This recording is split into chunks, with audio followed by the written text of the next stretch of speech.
وللأراضي الزراعية والكهرباء والطاقة وإلى ما هنالك. لكن هناك مشكلة واحدة. كانت المشكلة أن البحيرة الصناعية ستغرق الموقع الذي يضم أكثر من 20 معبدا قديما، كانت أكبرها وأهمها معابد أبو سمبل. إننا نتكلم عن معبد هائل أكبر بأضعاف من معبد راشمور، لأن الأخير مكون من مجرد التماثيل. فيما لدينا هنا معبد كامل. بنى رمسيس الثاني هذا المعبد كبيان ليعيد الناس النظر في حساباتهم، ولا سيما أولئك الذين قد يفكرون بمهاجمة الحدود المصرية سواء من طرفي الجزيرة أو من الجنوب. يبلغ ارتفاع الواجهة البارزة لمعبد أبو سمبل 33 مترا. وراء المدخل تنتشر سلسلة من الأروقة والغرف المبنية في عمق الجبل.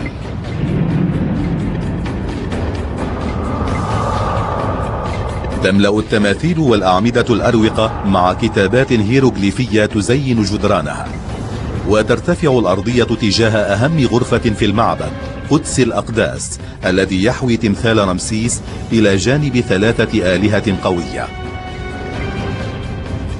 تخترق أشعة الشمس هذا الرواق الضيق مرتين في السنة لتضيء الآلهة 3، فيما يبقى الإله الرابع أو إله العالم السفلي في ظلام دامس. سيكون الحفاظ على هذه الظاهرة الفريدة أصعب تحد للمهندسين. لكن كان هناك مشكلة ملحة أكثر.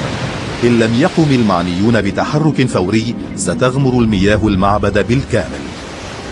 أطلقت الحكومة المصرية مناشدة عاجلة تطلب فيها من الأمم المتحدة المساعدة في إنقاذ المعابد.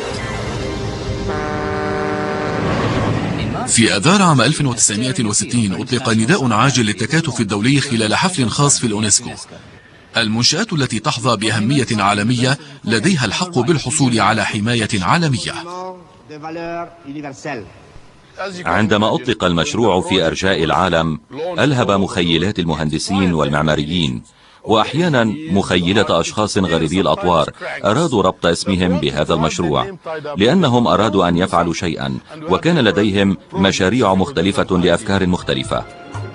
يتحد خبراء من أكثر من 50 دولة لإيجاد أفضل طريقة لإنقاذ المعابد. كان التحدي الأصعب لهم الجبل الذي نحت فيه معبد أبو سمبل. إحدى الأفكار كانت إغراق أبو سمبل عمدا وبناء حوض مائي ضخم، ثم سيبنون قبة حول الموقع.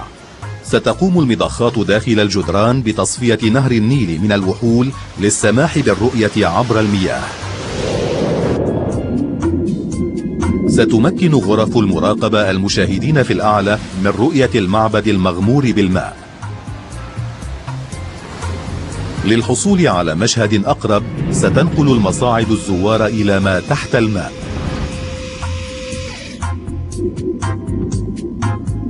كانت المشكلة الأكبر في هذه الخطة أن المعابد منحوتة داخل جبل من الحجر الرملي المعروف بكثرة مساماته.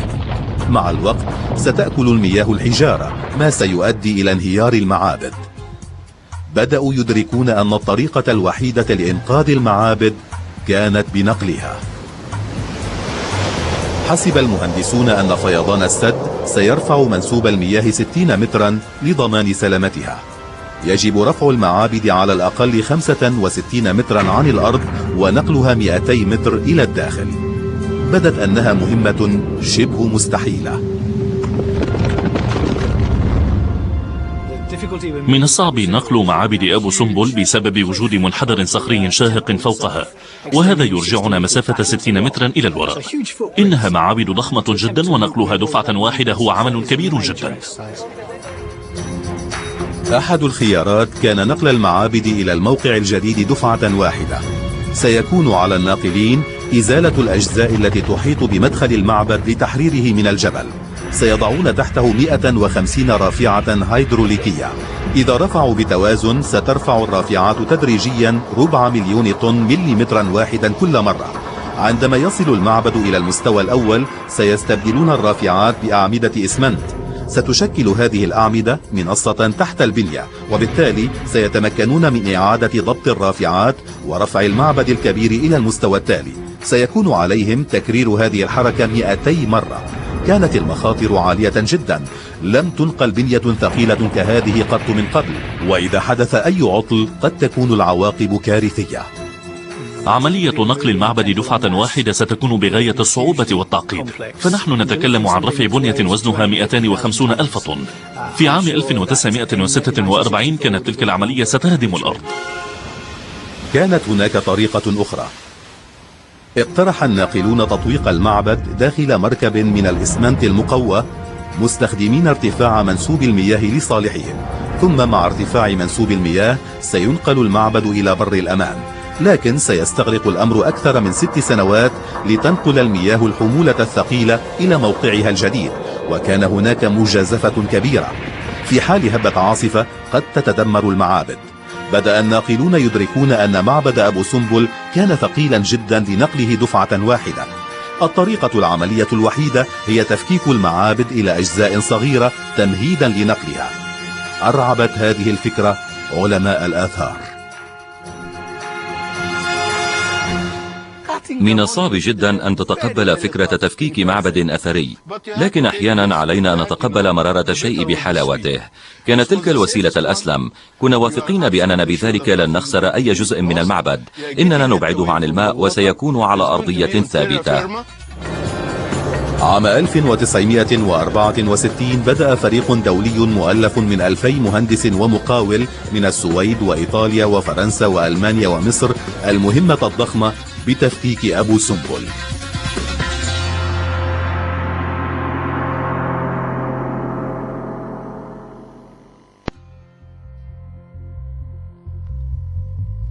كانت رؤوس رمسيس